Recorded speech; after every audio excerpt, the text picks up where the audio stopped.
¿Sí? No, a ver, ¿cómo anduvimos? Oye, bienvenidos todos a una nueva semana de Así Somos, día lunes, ya madrugada, día martes. Y hoy día vamos a conversar de lo que ha sido la noticia todo el fin de semana y que la gente está esperando el análisis de Así Somos justamente. El día viernes conocimos el nuevo gabinete, el gabinete del presidente electo Gabriel Boric, con varias cifras que quedan para la historia de alguna forma. Primera vez que es mayoría de mujeres, son 14 mujeres, 10 hombres. 8 independientes. Vamos a hablar de ese rol de los independientes también, porque mucho independiente más cercano a cierto partido que solo le falta firmar, pero sin lugar a dudas un gabinete que va a quedar para la historia. Eso lo analizamos hoy día junto a Monty, junto a Juan Andrés Alfate, por supuesto, y a tremendos ya no invitados. Tremendo. Ellos son dueños de los días lunes. Magistral, siempre la voy a tratar como la magistral, Yasna Levy. Y siempre me conmoverás. ¿Cómo están? Muy bien, querida.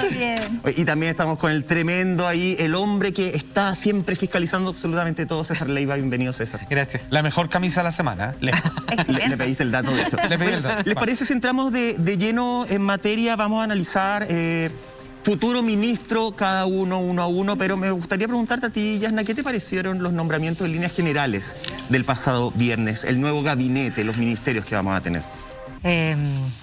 Me pareció que marcó una impronta muy interesante en el sentido que ya había marcado la Convención Constitucional, o sea, es una nueva élite que es más parecida a Chile, además de ser joven, lo que no necesariamente es parecido a Chile, pero que es de gente de carne y hueso que vive las experiencias de los ciudadanos y las ciudadanas comunes y corrientes. Eso es lo principal. Y lo otro, creo yo, es que nace un nuevo proyecto de izquierda, distinto, que no conocíamos, que además está siendo mirado por el mundo. Absolutamente. ¿Es estas personas elegidas para tan importantes puestos un reflejo clarificador que subraya un poco la idea y la imagen que nosotros tenemos del presidente electo? ¿Es absolutamente congruente o hay sorpresa acá? Yo creo que en cierto modo era esperable, o sea, era lo mínimo esperable, creo yo, de un presidente joven, que son varios récords los que están detrás de él como elección presidencial, digamos, en la historia republicana de Chile. En ese sentido, el hecho de que tenga un gabinete mayoritariamente de mujeres, más allá de que sea paritario, ya habla de efectivamente algo que correspondería a lo que uno esperaría de un presidente tan joven, con una perspectiva de género distinta a los presidentes anteriores. El hecho de incluir tantas personas independientes, de incluir también esta bisagra con lo que fue la exconcertación, pero no con toda la exconcertación, porque deja de lado la democracia cristiana. Entonces yo creo que toma decisiones firmes, pero también de la mano de lo que es su personalidad. Y creo que eso habla bien del pronóstico que puede venir para los próximos meses y años. Vamos por el mismo buen carril. Y además que una ceremonia marcada por los simbolismos. Esto fue el pasado viernes 21 de enero a las 9:30 de la mañana. Primero lugar en el Museo Nacional de Historia Natural, que es un lugar que ya te dice que hay convocatoria, ¿cierto? Estamos viendo imágenes de esa mañana. Es un lugar estratégico que simboliza la historia, la ciencia, la investigación. Además, hubo gente invitada de la comunidad, no fue un evento solamente cerrado para un grupo político. Y aquí también estamos viendo nuevas formas de liderazgo, porque si bien fue una ceremonia protocolar dentro de todo, no hubo esa rigidez a la que estábamos acostumbrados a ver en gobiernos anteriores, ¿cierto? De partida todo el tema de las corbatas, ¿cierto? Esta foto donde se hacía el comparativo del gabinete de Elwin, donde eran todos hombres, todos vestidos iguales de negro. Acá mucho color, muchas mujeres, los hombres sin corbata. Entonces, claro, acá estamos viendo que primero no hay endogamia, ¿cierto? Hay una redistribución del poder, se privilegió la experiencia, vemos futuros ministros que vienen de distintos sectores socioeconómicos, con distintos niveles educacionales, muchos con trabajo de campo, mucha experiencia en sector público, privado. Entonces hay una diversidad cultural que de cierta manera nos da un poquito de esperanza, de sentirnos más representados de lo que ya hemos visto hasta ahora, que muchas veces estas élites muy bien preparadas, con muchos estudios, ¿cierto? De repente con mucha experiencia en sector privado, pero con poca calle, con poco terreno, con poco día a día. Entonces, perdón, a mí me parece que esto viene a representar eso, como la calle caliente, ¿cierto? Y eso yo creo que es lo que abre un poquito esta mirada más esperanzadora.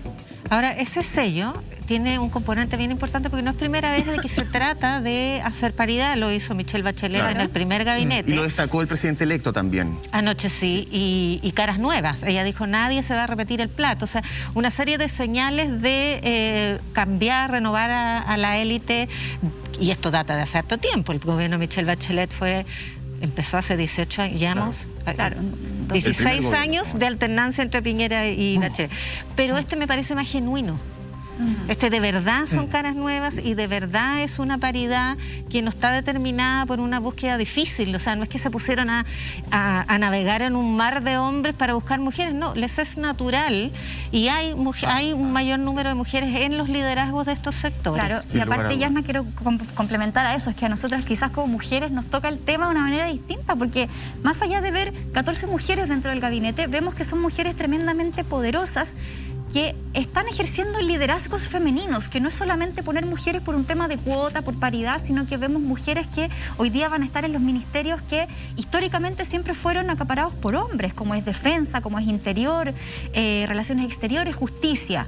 Hoy día vemos protagonistas ahí mujeres, entonces eso también es súper potente. Esperanzador y interesante. Con participación de los niños, también. Los hijos, las hijas. De hecho, había un detalle que lo comentábamos, Yasna, que a las ministras, a las futuras ministras se les anunciaba también como con su currículum y todo, pero madre de también, o sea, dejando la impronta justamente de que es importante su rol de madres, es el rol que no tienen que dejar justamente, y para eso les parece que pasamos a revisar cada persona, cada ministerio justamente que fue abordado, y a mí me gusta siempre buscar alguna frase para partir la conversación, y vamos a partir justamente por la futura ministra del Interior, la doctora Isquia Siches, que además ya es histórico porque es primera vez que una mujer va a asumir este cargo, un cargo muy, muy importante, y buscando me encontré con una frase de una periodista que yo admiro un montón, que le dijo el día viernes. Dije, comillas, Isquia Siches podía elegir el ministerio que quisiera y eligió el más complejo. Eso lo dijo usted, señora Yasna Levy.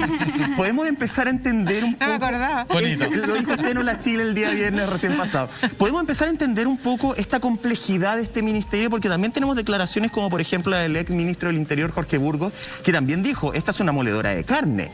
De hecho, Isquia ayer decía como, bueno, parece que no se ve muy esperanzador el futuro, pero yo voy a tratar de lograr un camino distinto. ¿Por qué es tan complejo? ¿Por qué escoge este ministerio que es uno de los que está en primera línea de alguna forma? Yo decía, puede escoger lo que quisiera porque ella es la artífice del triunfo en buena medida y lo sabe la Alianza Pro Dignidad. Ella llegó a salvar esa segunda vuelta con su carisma, con su renovación, con su desempeño y siendo independiente. Ella no es del núcleo de poder que existe en torno al presidente electo. Ella es una independiente que viene con mucha energía, que viene desde su maternidad también. Ella está recién parida finalmente, cuando entra. Hizo toda la gira en la segunda vuelta con su guagua en brazo. Y vuelve al norte, que se había convertido en un territorio muy hostil para Boric. Acordémonos lo que ganó Parisi ayer, claro. Y el propio Kast. Y pudo dar vuelta a la elección, bueno, ella y una serie de factores más, aquí no es monocausal, pero además se atrevió a asumir un ministerio al que le rehuyeron otros. Y yo creo que eso es bien digno de enfatizar, porque es un trascendido casi confirmado que el nuevo ministro de la presidencia, Giorgio Jackson, no quiso asumir ese ministerio. Y no quiso porque está muy consciente y porque él sí es muy político, lo que no es ningún defecto, está muy consciente del nivel de exposición que significa enfrentarse a conflictos que ya están latentes y que ya están, no es que vayan a explotar, explotaron y siguen en erupción, como el conflicto del Gualmapu, la delincuencia desatada y un problema de orden público que también es muy complejo para ese sector enfrentarlo, porque no es un sector que apueste al populismo penal y a la represión, es un sector que apuesta a soluciones más complejas, pero también más lentas y probablemente menos populares en el corto plazo, pero más efectivas a mi modo de ver.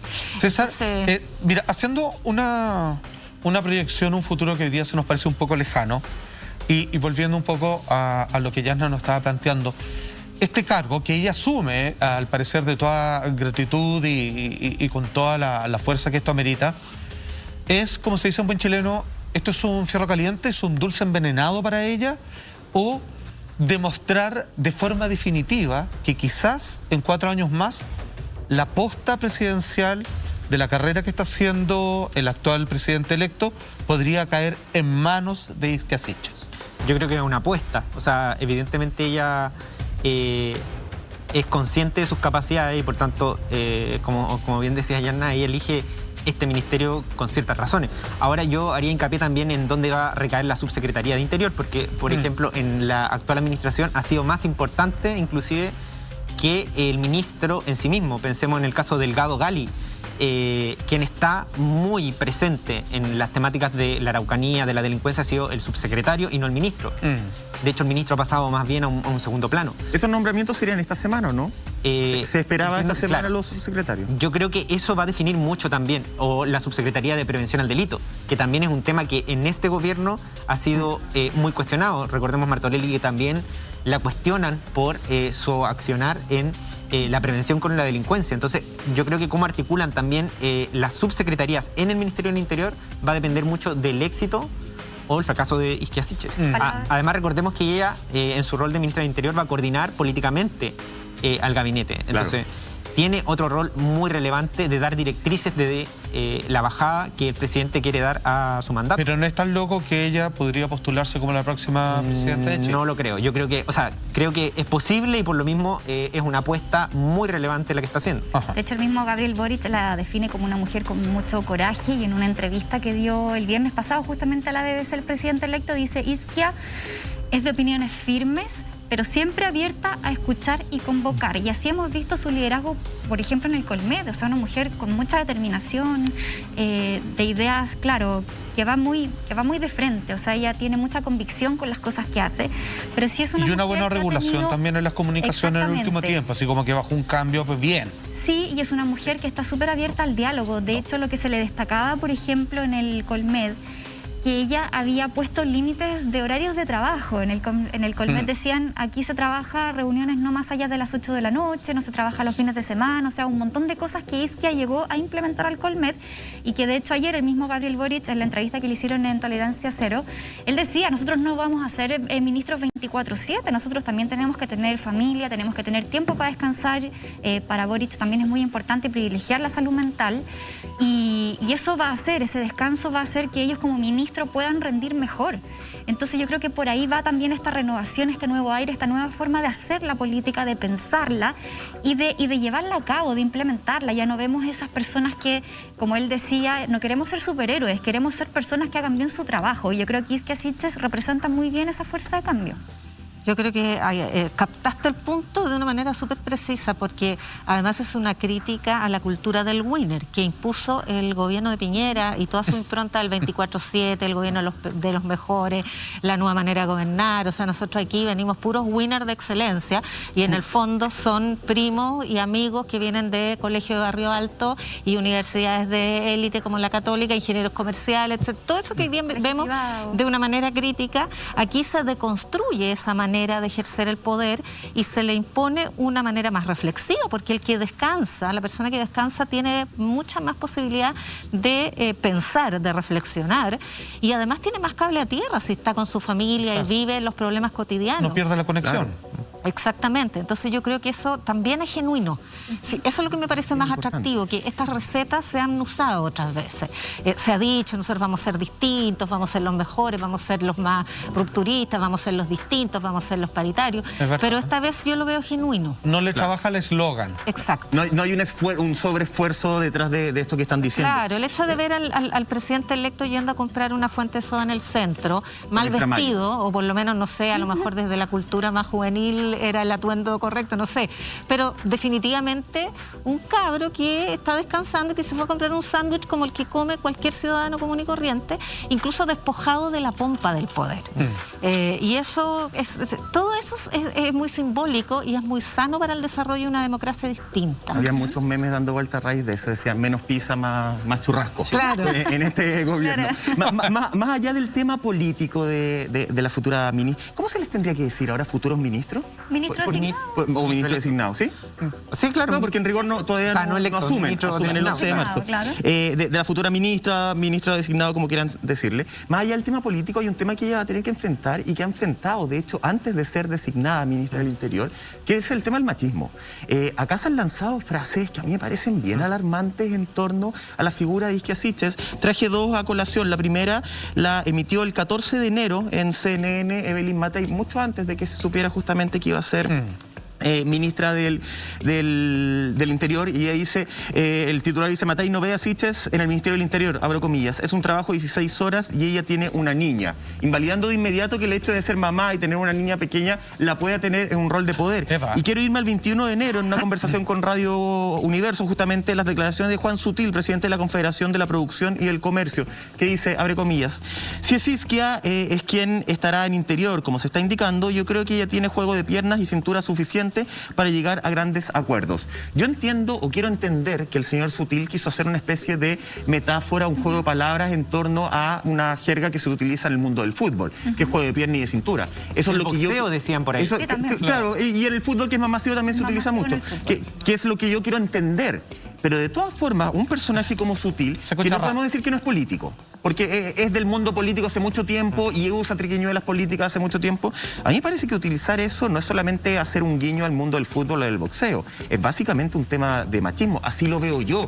Lo mismo de Evelyn Matei, ¿o estoy exagerando, magistral Yasna? Está completamente en lo correcto. Además que esto es, incluso yo pienso que inconsciente, ¿ah? No creo que haya sido un ardid planificado y libreteado y fraseado para... ¿Lo de Matei y Sutil o solo lo de Sutil? Ambos. Yo creo que hay también una auténtica visión retardataria y conservadora que no ha logrado comprender, así como en el ámbito social, económico, desarrollo productivo, tampoco en el ámbito cultural. No logran entender. Entonces caen en este tipo de frases que hace 5 o 10 años eran muy comunes, muy habituales y hasta chistosas. Y muy celebradas. Oh, qué bonita la analogía, qué creativo, ¿no? Y hoy día es entendido como lo entendemos todos, como una forma, una expresión de machismo cavernario, despectivo además, porque ¿cómo no va a tener otra cuestión que relevar de una líder tan interesante y con tantos atributos como Isquia Siches, que es... Para él solo es piel y cintura, no es cabeza.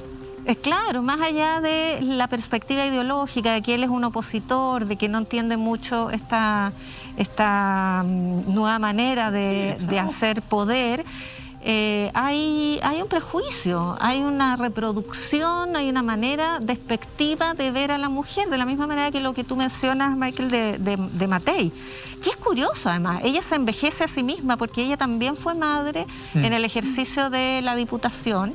Yo me acuerdo haberla visto en el hemiciclo embarazada y eso no mermó en absoluto su trabajo y nunca le he escuchado que haya desmejorado su eficiencia, etcétera. Entonces, es curioso de ella me extraña más, porque siendo muy, muy derechista desde el punto de vista ideológico, ella es mucho más abierta a ciertos nuevos fenómenos, es menos conservadora. Bueno, de hecho, la futura ministra decía, me sorprende mucho esas declaraciones viniendo justamente de Evelyn Matei, que es una mujer, si bien es de derecha, Salfate, ¿cierto?, con todo lo que conlleva eso, es una mujer que ha luchado justamente por los derechos de la mujer. Entonces también a la futura ministra le sorprendía mucho esa declaración. Es loco, porque ella también, Matei, se gana el puesto, digamos, más allá de ciertos actos pintorescos, con un trabajo a pulso que ella se dedica, digamos, y que parece calzar su personalidad perfectamente con la comuna que representa. Ahora, el cuento es, lo que estamos viendo ahora, César, es que la oposición, así como lo vimos en las elecciones presidenciales, va a ser así la guerra, tan vulgar, a base de frases y de memes en contra de la actual presidencia, en vez de finalmente cuestionar ciertos andamiajes sobre cómo debiera operarse el país. Porque si va a ser así, yo creo que, como decía Yasna, no han visto, digamos, dónde están parados actualmente y se están autoliquidando. O sea, están quedando así como en una especie de superficialidad ridícula de cómo enfrentan su situación de opositor. Sí, yo creo que particularmente en este caso son errores no forzados en cierto modo, porque son parte del lenguaje natural de sobre todo del mundo empresarial. O sea, yo me imagino a un mundo, digamos, empresarial, no solamente de Sutil, sino que recordemos los camioneros también en su momento cuando tenían esta estas acciones de contratar bailarinas y ese tipo de acciones que yo creo que no logran entender el nivel de machismo en el que están envueltos. Sí. Y creo que no tiene que ver con una táctica política. Yo creo que la oposición, o sea, la futura oposición, todavía está reestructurando y planteándose cómo va a actuar. Pensemos que Chaguán había propuesto un gabinete paralelo y después le quitaron el piso a esa idea. Qué horror. Entonces, en esa lógica todavía yo creo que no hay una estructura de cómo van a atacar al gobierno de Gabriel Boric, o si van a hacer una oposición más bien constructiva. Yo creo que no la van a hacer, no van a hacer una oposición constructiva. Vamos a seguir analizando eso, César, justamente, ¿serán constructivos o no? Nos quedan muchos ministerios por analizar y quiero que me expliquen también la molestia del presidente del Partido Comunista, porque no van a decir que no está enojado con estas designaciones. ¿Qué es lo que pasó? ¿Qué esconde justamente el próximo gabinete del presidente electo? Lo revisamos después de la siguiente pausa.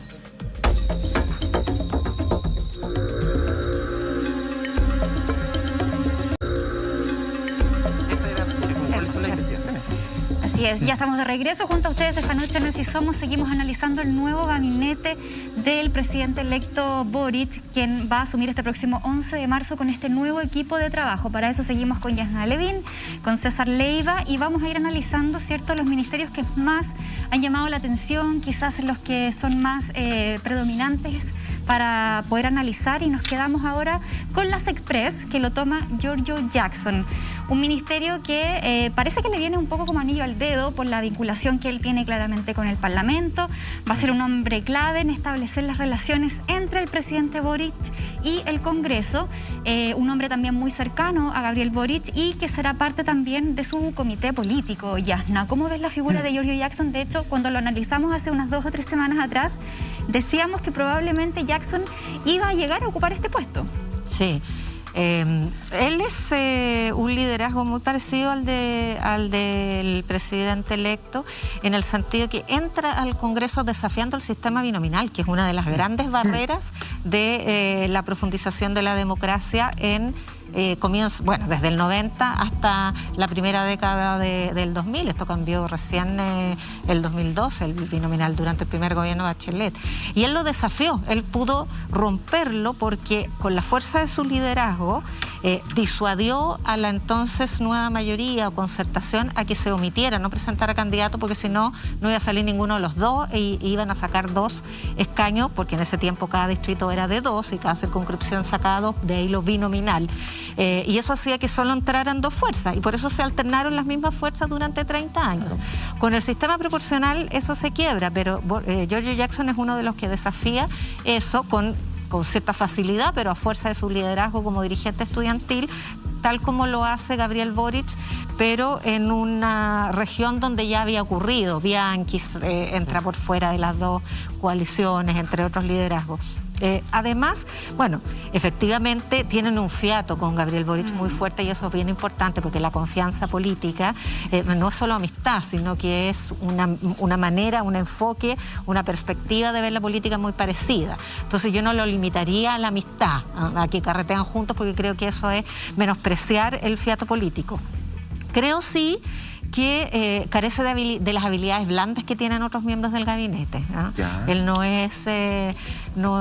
es visto como una persona cercana. En general en el Parlamento se lo ve más bien como un técnico muy aplicado en su tarea, muy conocedor del trabajo legislativo, que lleva 2 periodos, pero no es una persona amable que haya hecho grandes amistades. O sea, ¿eso le podría jugar en contra? En el caso de tejer y articular acuerdos en el Parlamento, sí, porque hay, por un lado, sí, articulación de coaliciones y de alianzas formales, pero también hay eso que se llama pirquineo, que es conseguir uno por uno ciertos votos sobre la base de otro tipo de complicidades. Y al parecer, él es visto sin esa habilidad. Pero bueno, hay que ver, a lo mejor las desarrolla. Ahora, mira, voy a hacer una pregunta que es como muy de la calle, que lo he escuchado en distintas instancias, en distintos estratos de profundidad de pensamiento incluso. Podríamos decir, de cierta manera, incluso, me atrevo a caer en caricatura, que los anteriores gobiernos, ¿cierto?, de cómo venía todo este mecanismo, ¿cierto?, de amistades, dinosaurios poderosos y todo lo demás, Es como, casi, uno podría pensar, que es como, me gané el puesto, ya estoy, ya me he hecho, no me diga que me importa, así como cagaron, me eligieron, así que ahora vamos con todo, así como se nos tienen que contar 4 años, por ejemplo. Acá es distinto, yo lo siento así.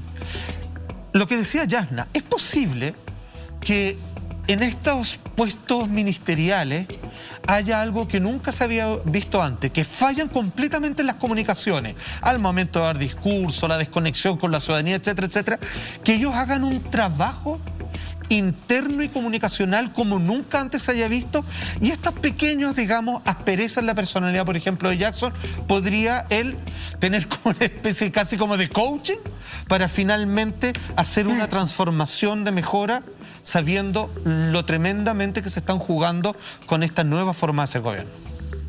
Sí, ahora yo creo que también acá hay un tema de expectativas, que es normal que Tan alta. que uno crea cuando parte un gobierno. Pensemos en Bachelet 1, luego en Piñera 1, que era el primer gobierno. Pero que creo que a ellos les importa más responder a las expectativas que Sí, el tema es que las expectativas yo creo que están están muy altas Sí. en comparación a todos los otros gobiernos que hemos visto, también porque estamos en paralelo a una convención constitucional, y ahí quería entrar en un punto muy relevante. A Giorgio Jackson, liderando las Express, le va a tocar la vinculación con la convención constitucional, tanto como la vinculación con el Congreso. Por tanto, no es una decisión azarosa que él haya estado en esa decisión. Yo creo que Giorgio tiene un perfil más bien de un trabajo, como bien decía Yana, de este pirquineo. Yo creo que él es muy capaz de hacer eso. Yo creo que es una persona de los telefonazos, de llamar, de convencer, de negociar en lo político. Es una persona muy política en esa lógica, y eso le va a permitir también tener ese vínculo con la convención y obviamente con el Congreso, porque es una tarea titánica la que tiene que conseguir el presidente, que son los votos para la reforma que él quiere proponer. En este caso yo creo que es un perfil que inclusive, a diferencia de la CGGOV, es menos expuesto a nivel mediático. Entonces no sé si es tan necesario este carisma mediático, tanto como la capacidad de diálogo del tú a tú con los parlamentarios, en este caso con la mesa directiva de la Convención Constitucional. Sí, eso es cierto. El trabajo parlamentario es mucho más de la antigua usanza. No por la cocina, yo creo que el estigma de la cocina fue muy justo en algún momento, sigue siendo una alerta que hay que mantener encendida, pero hay un trabajo técnico, político, que requiere también articulaciones prelegislativas para llegar a acuerdos, y eso no siempre se puede hacer en el teatro o en la tribuna al aire libre. Digamos, requiere también cierto trabajo más privado. Pero yo creo que el desafío de él es la demostración, o es la síntesis misma de lo que forzó a ser un gabinete tan amplio.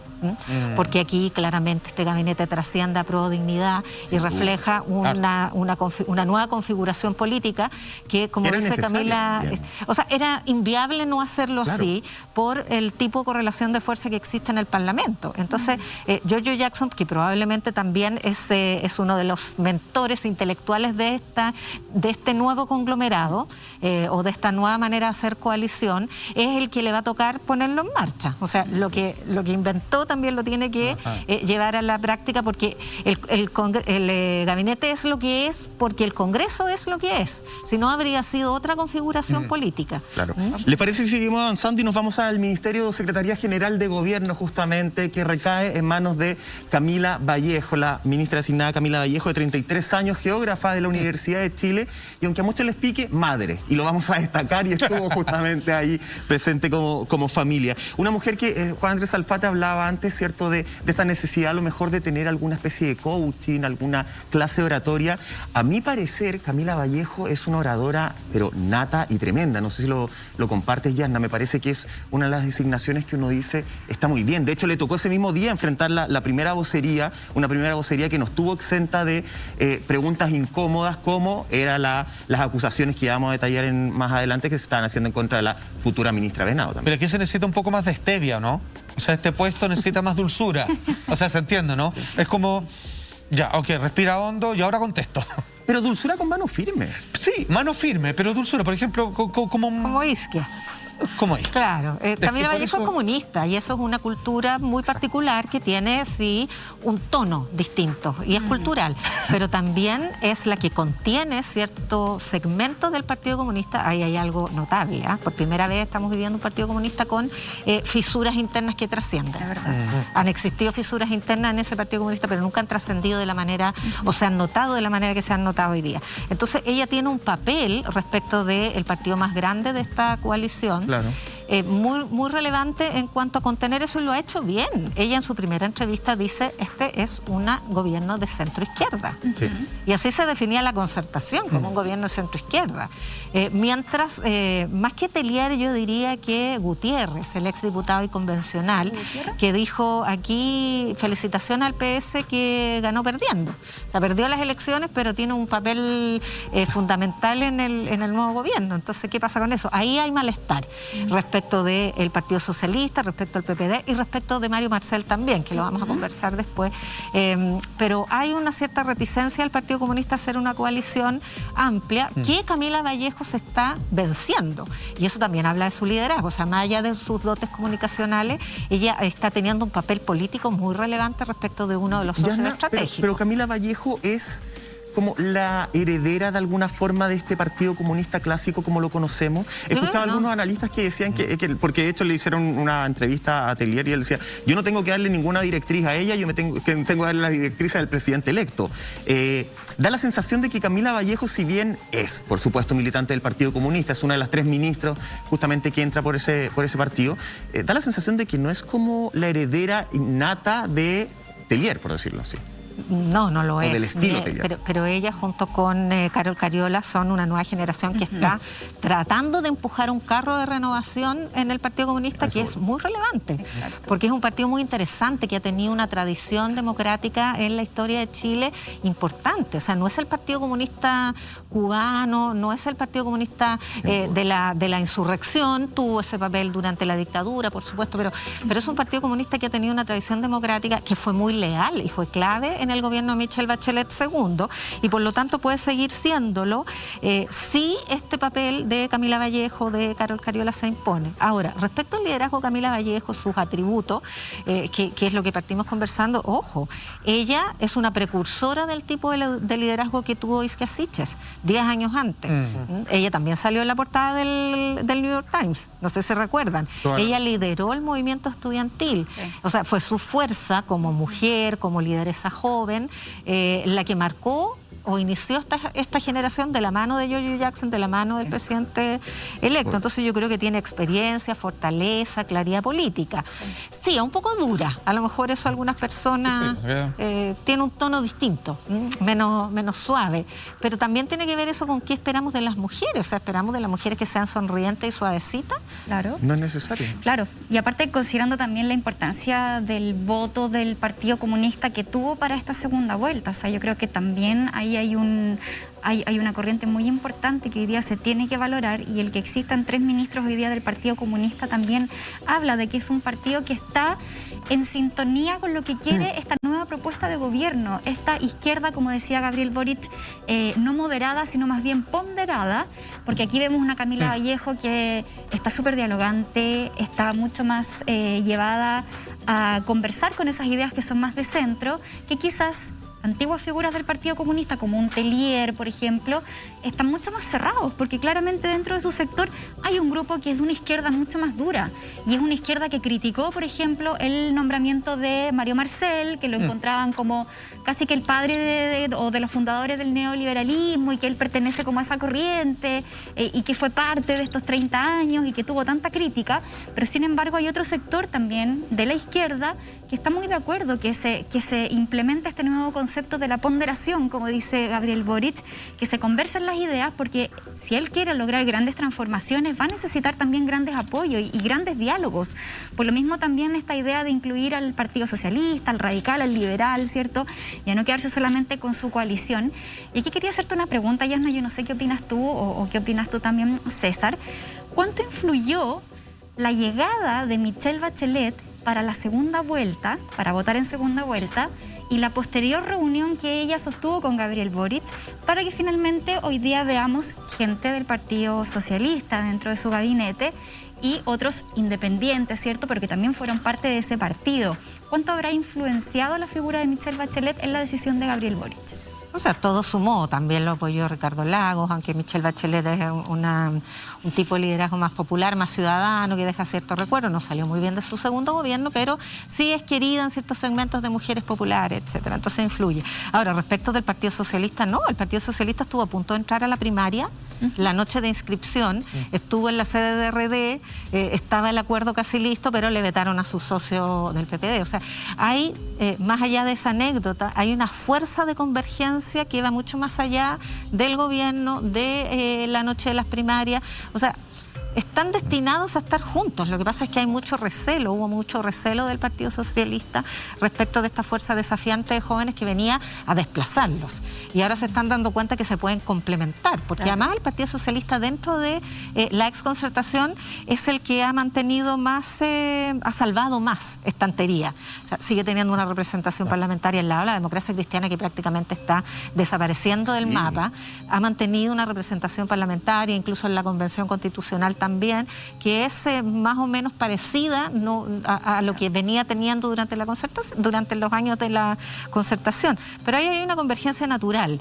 Claro, tiene distintas expresiones como la que tú mencionas, Monse, ya ha tenido otros hitos, pero es más profunda que eso. Tiene que ver con una ideología común finalmente, una manera de ver la sociedad relativamente parecida, más anquilosada en el pasado en el caso del Partido Socialista, mucho más moderna y renovada en el caso del Frente Amplio. Ahora el Partido Socialista es menos viejo que el Partido Comunista. El Partido Comunista tiene 100 años. Entonces, no es un problema generacional, sino es un problema de renovación y más bien ideológica. Ahora es interesante que ellos que solían conversar con su oposición, ahora a la primera cámara que van a ver es a las personas. Entonces, ahí donde creo que va a ser muy interesante las pequeñas variaciones del personaje que los embiste y que los colocó en este puesto y que la gente lo identifica, en algunos casos con ciertas caricaturas y en otros, digamos, por la fortaleza, digamos, de su personalidad. Yo creo que va a ser algo muy importante para mantener esta expectativa y esta esperanza de que por primera vez no solo sean, sino que también parezcan lo que la gente espera de ellos. Sí.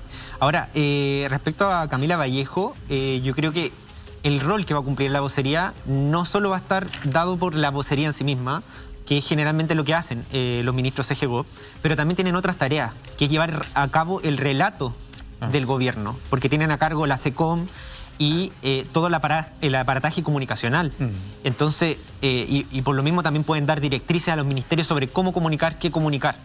Generalmente es ahí donde se aloja la comunicación, digamos, gubernamental y el relato, donde se pone, por ejemplo, el tema del legado, ese tipo de situaciones comunicacionales se alojan en ese ministerio. Y en este caso yo creo que Camila Vallejo cumple dos condiciones muy importantes. Una, tiene dotes comunicacionales naturales, y otro aspecto que la hace muy disciplinaria al momento de comunicar es el hecho de, como bien decía Yasna, de ser comunista. Y los comunistas tienen una disciplina muy estructurada respecto a qué dicen, cómo lo dicen, porque saben que lo comunicacional es muy relevante. Y tienen una cultura comunicacional muy histórica. Muy sociológica. Sí, y yo me atrevería a decir que en cierto modo también se produce acá un cambio no solo generacional, sino que hay una clara diferencia entre el rol que cumplen las mujeres comunistas y los hombres comunistas. De hecho, en redes sociales hay muchos memes respecto a una figura de los Simpsons donde salen las Simpsons y los Simpsons, que obviamente los Simpsons son como medio más torpes y las Simpsons son mucho más inteligentes. Tenemos el caso de Irasi, de Bárbara Sepúlveda, de la Carol Cariola, de Camila. Entonces hay como una generación de mujeres comunistas que están desplazando a la vieja guardia comunista, y yo creo que hay que poner el ojo ahí. Yo creo que viene muy buena esa generación. Pero ojo, Gladys Marín fue la primera o la mujer más destacada en política en aquella generación. Claro, tenía un liderazgo más masculinizado, eso sí, pero como precursora de lideresa femenina también hay que considerarla. O sea, esta generación de jóvenes tiene una herencia también allí, del papel de la mujer en la política. Y Camila Vallejo se ha dedicado justamente a destacarla en cada ocasión que tiene también, no olvidar el rol político, social importante en nuestro país de Gladys Marín. Seguimos avanzando y nos vamos a uno de los nombres que se filtraron días antes y que de verdad dejó contento a todo el mundo, menos a una parte del Partido Comunista. Pero todos estaban contentos. Estábamos hablando justamente de Mario Marcel, el ministro designado de Hacienda, ahí lo estamos viendo en pantalla, un economista de la Universidad de Chile, 62 años, un hombre, Yasna, que como lo decía al principio, dejó a todos contentos. De hecho, él escribió un tuit donde le preguntaban por qué aceptó ser ministro de Hacienda. Él dice, ¿por qué acepté ser ministro de Hacienda? Ah, mira, perfecto. ¿Por qué acepté ser ministro de Hacienda del futuro gobierno del presidente Boric? Hace solo unos días dije que los economistas debíamos ser capaces de salir de nuestra zona de confort, contribuir a ampliar los límites de lo posible y ser inconformistas. Por eso, justamente, es este tuit del 21 de enero pasado. ¿Qué pasa con esta parte con Tellier específicamente, que le preguntaron antes de la designación? O sea, no voy a hablar de posibles nombres, después le preguntaron, no lo conozco. ¿Cuál es la molestia? ¿Es porque el nombre de Marcel es un sinónimo de no un cambio rotundo? Yo creo que las declaraciones de Tellier son más bien plantear la duda, más que la crítica. Hay una delgada línea entre decir no me gusta y decir no lo conozco. Ya, pero ¿cómo no lo va a conocer? O sea, no lo conoce personalmente. Habla peor de cualquiera. No lo conoce en el sentido de que nosotros no convivimos con esa cultura tecnocrática. Claro. Él lo ve así. Y el rol que tuvo Mario Marcel en el Banco Central fue el que tenía que tener. Con una pequeña sutileza, creo yo, que no es tan sutil. Mario Marcel hizo bien en criticar los retiros. Todos lo criticaron, a él le tocó la primera línea, pero nadie que votó por los retiros lo hizo porque le pareciera bien hacerlo, sino que porque era la única salida. Los dos primeros. Ahora, los dos segundos era más bien porque venían las elecciones. Él lo criticó. Y en eso lo hacía de manera justa desde la perspectiva de la viabilidad económica. Pero no criticó, y ahí yo creo que ahí está el toque negro, no criticó los dos primeros ingresos familiares de emergencia de 65 y 100 lucas. Eso no lo criticó y eso también tuvo repercusiones fiscales. Eso también contribuyó al ciclo recesivo. Le tocaba criticarlo y no lo hizo. En cambio, criticó aquello que significaba un beneficio, por lo menos temporal, para la ciudadanía, para los más carenciados. Entonces, claro, yo creo que el rol que jugó durante la pandemia tiene de dulce y agraz para la mirada más de izquierda. Y aparte que era uno de los ministerios que más se esperaba conocer quién era el que iba a estar a cargo. De hecho, cuando se conoce el nombre de Mario Marcel, automáticamente los mercados reaccionan de una manera, el dólar ese día cierra bajo los 800 pesos, entonces ahí uno ve que de inmediatamente la cosa se empieza como a generar un poquito de tranquilidad, como tú dices, Alfate, y como lo dijo Gabriel Boric en esta entrevista a la BBC, Marcel es garantía de seriedad para las reformas que vamos a empujar, tiene firmes convicciones progresistas y él lo define como un socialdemócrata. Pero fíjate que en esa declaración que tú estás citando, él agrega otra cosa, me refiero a Boris. Dice, no respecto de Marcel, sino que respecto a la relación con la élite empresarial, que en realidad con el capital, si aquí no son los empresarios. O sea, es la banca y es el mercado financiero. Ese es el mercado. Pero respecto a ellos dice, yo no quiero que la élite comparta mis opiniones, pero no quiero tampoco que me tenga miedo. Y en eso Mario Marcel, le tengan miedo, por sus credenciales técnicas, pero sobre todo por su apego doctrinario al equilibrio fiscal, a la regla fiscal, a esta idea de que no se gasta más de lo que se tiene, que tiene implicancias. O sea, por supuesto que no hay que gastar más de lo que se tiene, pero la flexibilidad en eso también hace la diferencia respecto a la calidad de vida de algunas personas, porque cuando hay crisis se gasta más de lo que se tiene. ¿No? Lo importante es que a largo plazo eso sea sustentable. Pero él es el artífice de esta disciplina fiscal que acuña durante el gobierno de Lagos, Nicolás Eizaguirre. Son comentores de esa manera de enfrentar la economía, pero al mismo tiempo es un hombre bien progresista en materia tributaria, en materia de regulación a la empresa privada. O sea, no es alguien que vaya a llegar a atornillar al revés, con una prevención. A ver. yo me acuerdo de Michelle Bachelet, era un gobierno de transformaciones, tuvo una quinta columna que fue la democracia cristiana, pero tuvo otra quinta columna que fue el mundo de la tecnocracia económica. Y su segundo ministro de Hacienda, que fue Rodrigo Valdés, la dejó votada, literalmente. Él se articuló con su subsecretario de Hacienda y con el ministro de Economía y se fueron del gobierno porque no estaba de acuerdo con sus políticas económicas. Entonces, ¿para qué entras a un gobierno cuyo programa no compartes? Bueno, de hecho, eso destacaba mucho y ayer la ministra designada Isia Siches también decía, en el fondo, cuando entra Marcel es porque entra acorde al programa que se le presenta. Él viene a cumplir este programa con su expertise justamente. Eso es lo que se estaría esperando. Y yo le creo, una última cita a las declaraciones que se han hecho en los últimos días, le creo porque el segundo tuit que él hizo, no lo tengo a mano, pero es algo así como: yo me corresponde hacer viables y posibilitar y facilitar ese programa. O sea, no me corresponde morigerarlo, no me corresponde equilibrarlo, no, me corresponde hacerlo viable. De hecho, ayer Gabriel Boric decía en Tolerancia Cero que Marcel entra sin ningún tipo de condiciones, o sea, él entra a cumplir con el programa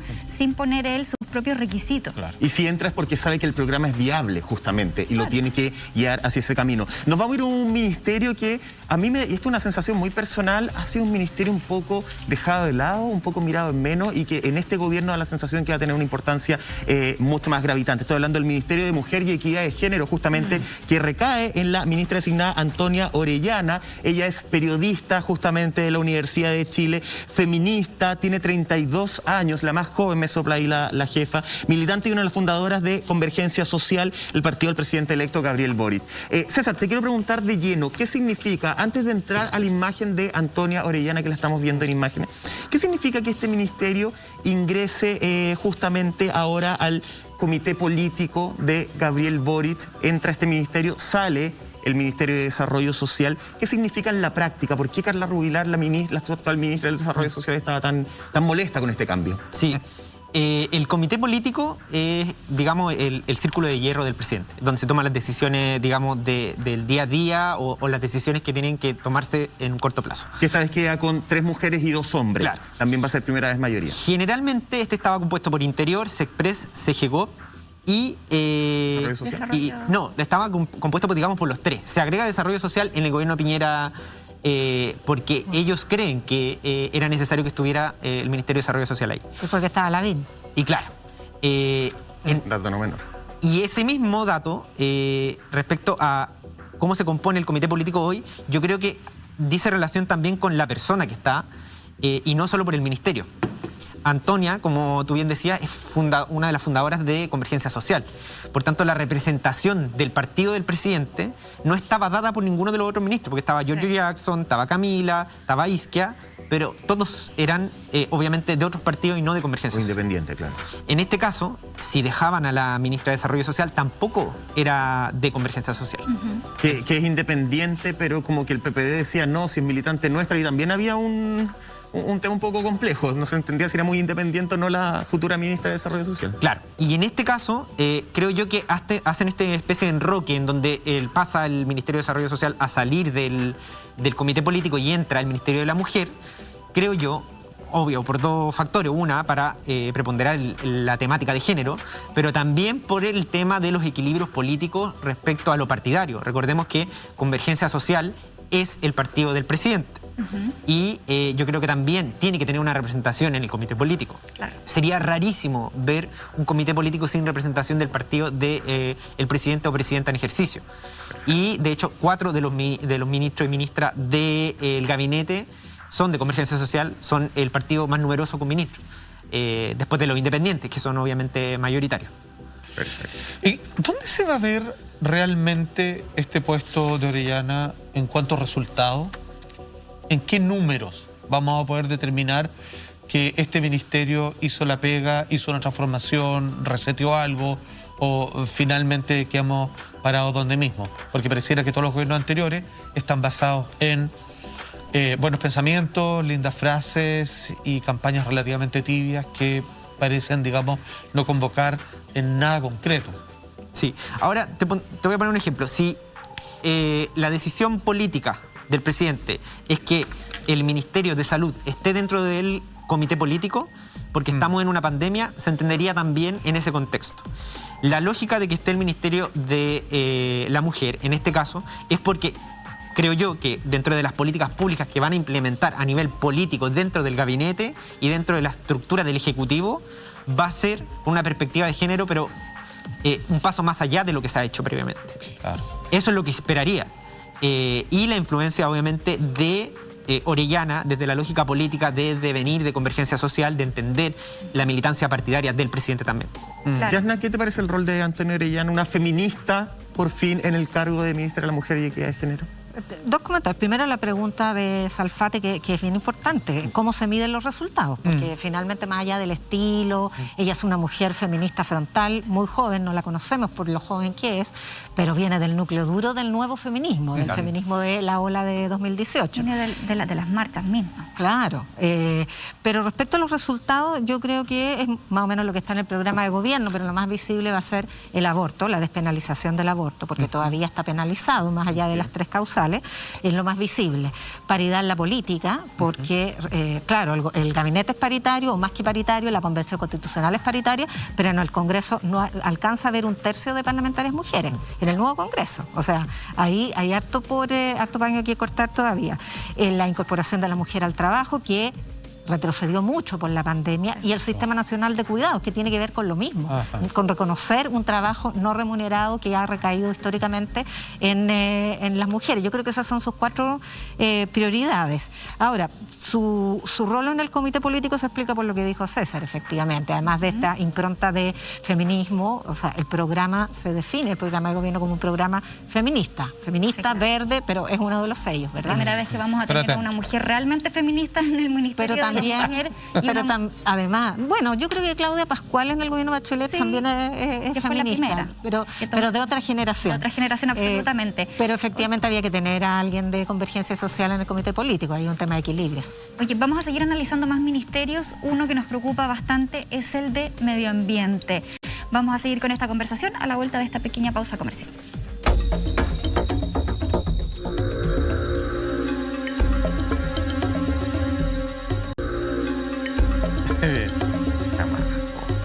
Estamos de regreso en Así Somos esta madrugada, día martes, junto a Yasna Levín, junto a César Leiva, Salfate y Monti, analizando todo lo que está sucediendo y lo que va a suceder, sin lugar a dudas, con este gabinete ya designado. Y nos vamos al Ministerio del Medio Ambiente, justamente, que recae en manos de Maysa Rojas. Ella, que tiene 49 años, conocida como Maysa Rojas, justamente es académica del Departamento de Geofísica de la Universidad de Chile, que se ha especializado en el estudio del clima y del cambio climático regional.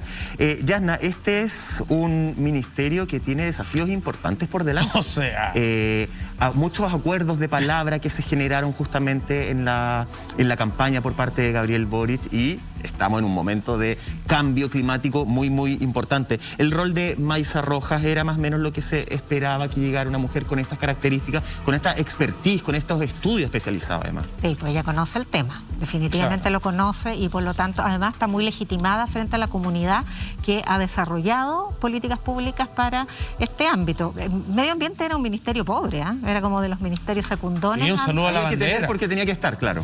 Y es de los nuevos también en la estructura organizacional del gabinete, es de los ministerios más nuevos. Quizás un poquito anterior al Ministerio de Ciencia, que existe hace 2 años, no sé, quizás un poquitito más.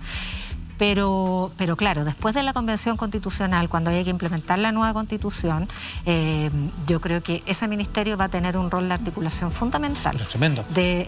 Además del legislativo, porque hay que traducir una convención ecológica en un conjunto de políticas públicas que tienen que pasar por leyes. Y eso también le va a exigir no solo capacidad técnica especializada en su ámbito, sino que también articulación política. Oye, esto claramente pega en lo económico. ¿A qué voy? Antes, como decíamos, este ministerio era, o esta área era casi un saludo a la bandera. Hoy día es parte central, ¿cierto? Una de las columnas, digamos, de propuesta de gobierno de Boric. Entonces, aquí hay que salir a la pelea, porque ahora que esto va a empezar a correr de verdad, ha sido una preocupación ecológica en nuestro país, frente a energías renovables, etcétera, etcétera. Esto significa, en buenas cuentas, ir a pelear con los grandes, con aquellos que se roban el agua, o sea, lo que sea. Los que mandan a construir sobre humedales, grandes proyectos arquitectónicos, cómo sigue creciendo la ciudad de Santiago y comunas que están depredadas por guetos verticales, etcétera, etcétera. Esto que hasta ahora era un saludo a la bandera, ahora esto es un espolón. Esto es agarrarse a combo con las fuerzas matrices económicas que mueven al país o lo destruyen, como se quiera verlo. Aquí tiene que ir re bien acompañado, ¿no? Así con muchos escuderos, porque esto es una batalla campal, ¿no? Sí, ahora hay que entender que la institucionalidad en Chile medioambiental no solo radica en el Ministerio del Medio Ambiente. Tenemos inclusive tribunales ambientales, por tanto, hay organismos autónomos que definen también políticas medioambientales que pudiesen en cierto modo escaparse de la lógica de lo que quiere el presidente como su política pública. Entonces, por más esfuerzos, por ejemplo, que pudiese hacer el Ministerio del Medio Ambiente, hay cosas que se le escapan de las manos y por tanto va a depender mucho también la nueva Constitución, cómo se organice la nueva normativa. Recordemos que hoy día el Comité de Ministros, por ejemplo, define ciertas aprobaciones y eso va a depender del Ejecutivo, depende del presidente, pero hay cosas que no. Como te decía, el Tribunal Ambiental es muy relevante. Ahora, también el Ministerio del Medio Ambiente tiene una relación casi de hermandad con el Ministerio de Energía y por otro lado tenía el Ministerio de Agricultura y el Ministerio de Obras Públicas, que tenemos el tema hídrico. Entonces, van a ser digamos, yo creo que tiene que haber una coordinación de equipo ahí muy importante, como una especie de comité político, un comité medioambiental. Exacto. De hecho, hay obviamente coordinaciones previas, pero acá tiene que estar reforzada totalmente. Y a propósito del Ministerio de Agricultura, tú tenías un tuit de... sí. De la... Si lo quiere lo tocamos. De la Alejandra Sepúlveda, ¿no? Sí, de la Alejandra Sepúlveda. Que va de la mano. Sí, lo que pasa es que la diputada Alejandra Sepúlveda del Frente Regionalista Verde Social, muchas gracias. Federación Social dijo, si vienes de la Federación, refiriéndose justamente al diputado, al ministro de Agricultura, si vienes de la Federación, no era el candidato del partido. De alguna forma, César, esto se suma a esta especie de alegatos, polémicas, pataletas, como lo podríamos llamar, por ciertas designaciones. ¿Cómo se entiende que Alejandra Sepúlveda, justamente la diputada, diga esta relación en contra de una persona que es de su propia federación? Sí, yo creo que la pugna interna de pronto en la federación es un poco compleja. Entendamos que es un partido relativamente nuevo, se ha ido transformando. Antes, de hecho, era el Frente Regionalista Verde Social, ahora Federación. Entonces va mutando. Recordemos que de ahí viene Mulet, que era presidente y estaba querellado por el Consejo de Defensa del Estado. En el comité de negociaciones de Apro Dignidad estaba Flavia Torrealba, que es la esposa de Jaime Mulet. Yo hubiese esperado que ella hubiese sido la que asumiera como ministra, esperaba que por ahí fuera la cosa. Quizá esa era la carta que tenían del partido, pero es extraña la declaración. Empaña un poco todo. Porque más lo hace con una dulzura, no es una declaración violenta en ningún caso. O sea, no es como desde el enojo. Lo hace con forma dulce, sí. ¿Eso habla de los conflictos internos? Sí, sí. Porque decían, no es nuestro designado, tenían designado a otra persona. Ahora, él es un core electo, que yo creo que también es un caso que en cierto modo empaña un poco el gabinete, porque hubiese sido un gabinete 100% de personas que no son sacadas de otro cargo. Que están libres para el cargo. Y en este caso, un core electo significa que tenía entre 3 y 4 años para ejercer, en este caso, el cargo de consejero regional y, por tanto, va a tener que salir de ese cargo de elección popular a asumir un ministerio y va a quedar otra persona que no fue electa a cumplir ese rol. Sí. Entonces, eso empaña un poco, creo yo, y el tema de que, y ahí Yana lo puede explicar mejor, tenía una querella, perdió, digamos, una querella por injuria y calumnia, si no mal recuerdo, sobre los paltos, ¿no? Claro, pero eso es como un buen pergamino, porque fue por injurias contra empresarios que usufructan de la escasez del agua. Entonces, más que eso hay un conflicto interno, sí. O sea, él es el candidato de Jaime Mulet, que era el presidente del partido y que se tuvo que marginar por un conflicto, porque está acusado por el Consejo de Defensa del Estado de cohecho. O sea, hay un problema de probidad bien grande. En cambio, Alejandra Sepúlveda, que probablemente tenía otro candidato o candidata, no sé quién era, pero claramente no era era él. Claro. Tiene una línea de crédito muy fuerte con el gobierno, porque sus votos en Rancagua fueron inmensos, fue una cantidad importante que ella logró, hizo una campaña muy activa por Gabriel Boric. Entonces, la verdad, yo creo que ella sentía que ella merecía ser la que designara al ministro o la ministra y no Jaime Mulet. Bueno, vamos a seguir analizando en futuros programas otros ministerios como el de salud, que va a ser clave para hacer frente a la pandemia este 2022, también cultura. Vamos a seguir analizando también el trabajo que va a hacer Maysa Rojas en Primera Dama. El Medio Ambiente. Vamos cambiándole el nombre, que decide asumir Irina Caravanos. Pero vamos a cambiar de tema y nos vamos a quedar justamente en temática pandemia, porque pasemos a revisar el siguiente titular. Mira, el gobierno entregó un bono COVID a 43 concejales y 361 beneficiarios muertos. Y aquí entramos en otra polémica, chiquillos, porque durante esta pandemia, claro, dentro de las ayudas que se entregaron, que en un principio fueron bastante deficientes, después se fueron mejorando y corrigiendo en el camino, luego de muchas luchas, de mucho pedir, ¿cierto?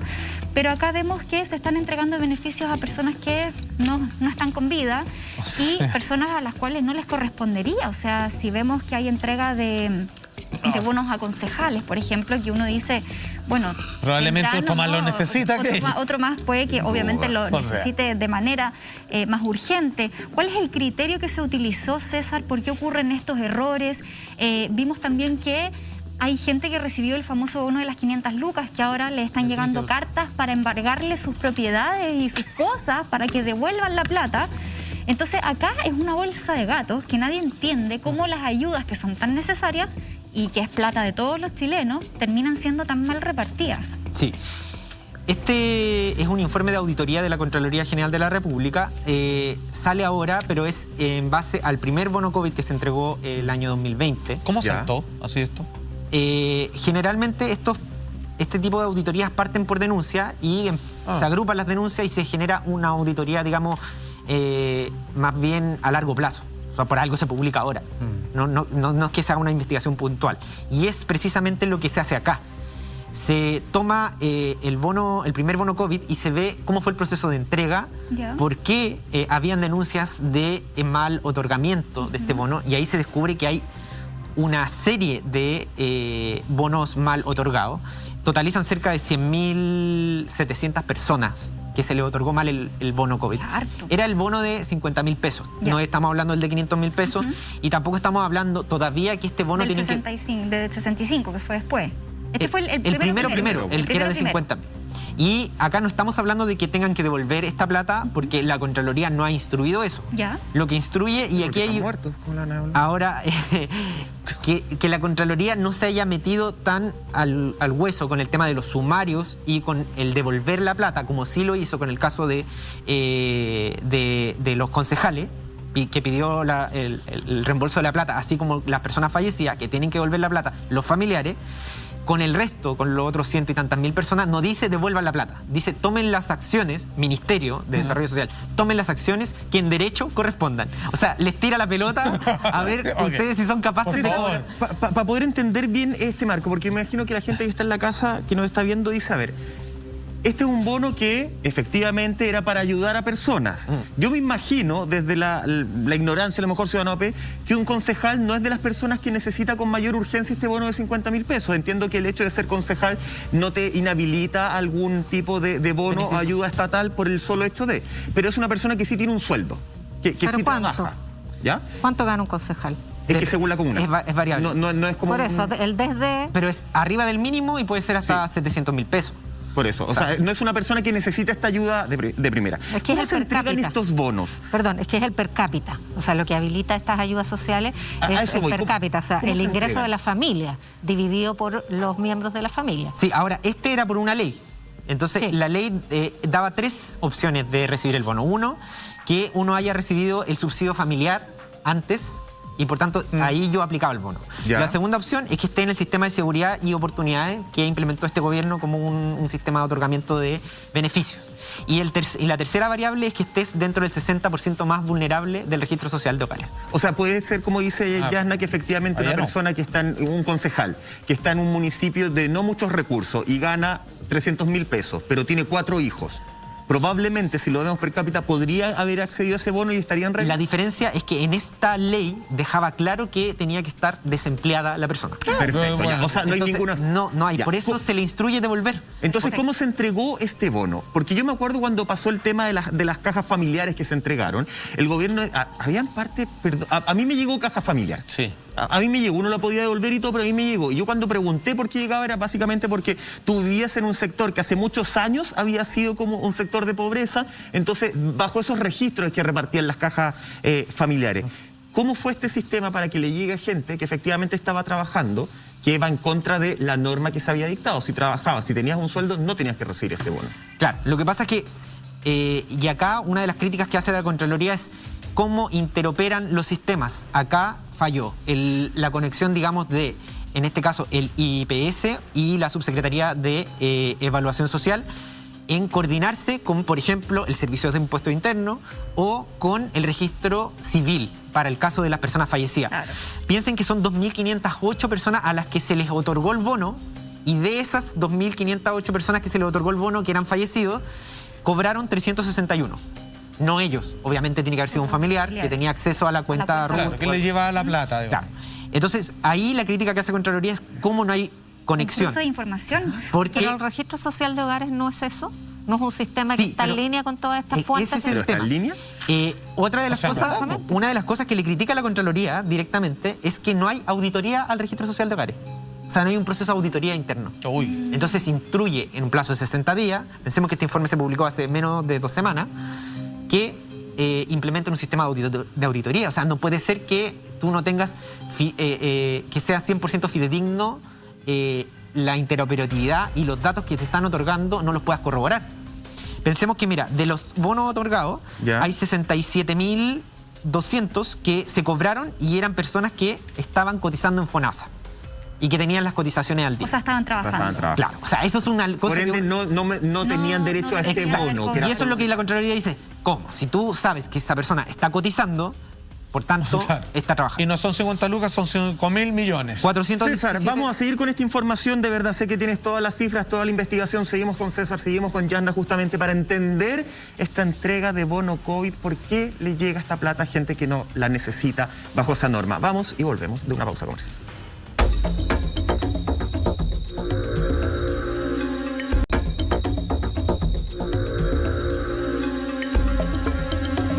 Continuamos esta noche junto a ustedes en Así Somos. Retomamos la conversación junto a César Leiva, junto a Yanna Levin sobre estos bonos COVID que fueron entregados a personas fallecidas y también a concejales. Antes de seguir con eso, atención a este consejo. Llegaron productos alemanes para tu hogar. Sí, moderniza tu cocina con nuevos utensilios que harán más fáciles tus recetas dulces y saladas. Encuéntralos a un precio muy especial en nuestra tienda .lared.cl. Como siempre, grande nuestra tienda, muy buenos datos. Y ahora sí, me voy con ustedes, chicos, hacia la mesa, porque en realidad estamos hablando, César, Yanna, de 5.000 millones, que sería la suma de los pagos irregulares que se hicieron a personas fallecidas, a concejales y a personas que estaban trabajando, siendo que la ley era muy clara y enfática en decir que ese bono correspondía solamente para las personas cesantes. Sí. Tú nos estabas entregando algunos datos, César. Sí, eran 100.764 personas que cobraron el bono y estaban trabajando. ¿Y cómo se corroboró o cómo Contraloría corroboró que sí estaban trabajando? Porque tenían las cotizaciones de FONASA, tenían cotizaciones en ISAPRE, algunos daban boletas de honorario que estaban ya emitidas en esos meses, otros eran trabajadores dependientes y habían 26 personas que eran pensionados y que recibieron el bono, que tampoco correspondía a los pensionados porque les correspondía a otro bono. Ahora, es bueno aclarar que esto no es un caso de corrupción como lo conocemos, porque obviamente son 5.500 millones que en cierto modo el fisco pierde, pero estamos hablando de un contexto de pandemia, en un contexto en que tenían que actuar de manera inmediata. Ahora, lo que sí, entre que se aprobó la ley, entre que se discutió, hubo un tiempo para que se mejoraran los procesos del registro social de hogares. Y esa es la crítica que también hace la Contraloría. O sea, espérame, para definir bien, no es corrupción entonces porque nadie se queda con este dinero en el fondo de parte de las instituciones. No es intencionado. Justamente se entrega este dinero, pero... De forma se entrega a cualquier negligente, persona, sí. po. Hay Ahora, negligencia, claro. Claro, es negligencia. Ahora aquí hay un matiz, porque hay personas que dicen, de hecho el mismo Contralor dice que el trabajo mal hecho es corrupción. Pensemos en el puente Caucau. Cuando hay un trabajo mal hecho ahí, se produce un perjuicio para el fisco que es grandísimo. Claro. Bueno. En este caso, un trabajo mal hecho genera un perjuicio. Obviamente, yo creo que esas personas que los 50.000 pesos lo recibieron, no lo hicieron con una maldad o con la intención de engañar al fisco. Por tanto, no hay fraude ahí, creo yo. Y no creo yo que tampoco que debiesen cobrar esa plata. O sea, estamos hablando de una situación de pandemia. Ya llegaron. Lo que sí, acá la Contraloría es tajante, el Registro Social de Hogares tiene que tener un sistema de auditoría. No puede ser que las personas falseen datos y se le otorguen beneficios estatales. Absolutamente. O sea, además que uno siempre se queda con la sensación, ¿no? Que es cuando uno que está en el sistema te cobran, no se les va el peso. Pero ahora cuando pasan estas cosas, claro, está todo tan cuestionado que es bueno que lo arreglen pronto porque pareciera que sí alguien tiró las manos. Entonces, como está aclarado acá. Pero sin embargo, digamos, esas goteras son las que algunos elecciones presidenciales hablaban de que cuánta plata entre suma de toda una de estas goteras podría, digamos, generar cuántos otros proyectos. Claro. Y un montón de cosas que hay que analizar. Ya no, o sea, yo no puedo entender que la cuenta RUT siga funcionando aun cuando ya las personas fallecieron. Eso es raro. Como que uno siente que eso es lógico, que no, te den un plazo, qué sé yo, que la familia arregle los papeles, pero después cerramos esa cuenta, pues ya no existes terrenalmente. Claro, es que el Estado es pesado, porque es grande, es lento. Pero eso es uno de los perjuicios de otros beneficios. Recordemos que en esa fecha lo que estábamos discutiendo era la necesidad de ayudas universales, porque estaba muy focalizado en un conjunto de personas más bien menores, o sea, menores en cantidad. Y no creo que nadie de los salvo los muertos, por supuesto, ningún otro beneficiario de ese excedente de bono, ese bono mal aplicado, haya estado nadando en la abundancia. O sea, recordemos el contexto en que esto se produjo. Estábamos todos encerrados, la gente no podía trabajar. Hay 2 millones de trabajadores en Chile que son informales y que por lo tanto no aparecen con ingresos de verdad, o cuando se quedan sin ingresos tampoco se lo registra el sistema. Está mal hecho el sistema. Entonces, los hijos le pagan la ISAPRE a los padres y pareciera que fueran millonarios. Entonces... Claro, hay trabajadores por cuenta propia que se siguieron cotizando. Por su Hay parte. personas que no perdieron el empleo, pero sí lo perdió su hermana, su sobrino, su vecino y quisieron ayudarlo. Es muy difícil cómo dar con la fórmula perfecta para que todos salgan beneficiados y confiar finalmente en las personas. Oye, súper interesante el tema. Gracias, Yana, por estar con nosotros. César, también los esperamos próximo lunes. Gran. Aquí estuvimos analizando el nuevo gabinete del futuro presidente Gabriel Boric. Nos vemos mañana, Michael Salfate, Maestrísimo. y a ustedes también Amigos. en un nuevo capítulo de mañana. Así Somos. Que estén muy bien. Nos vemos mañana. Ya, bueno. Hay que traer...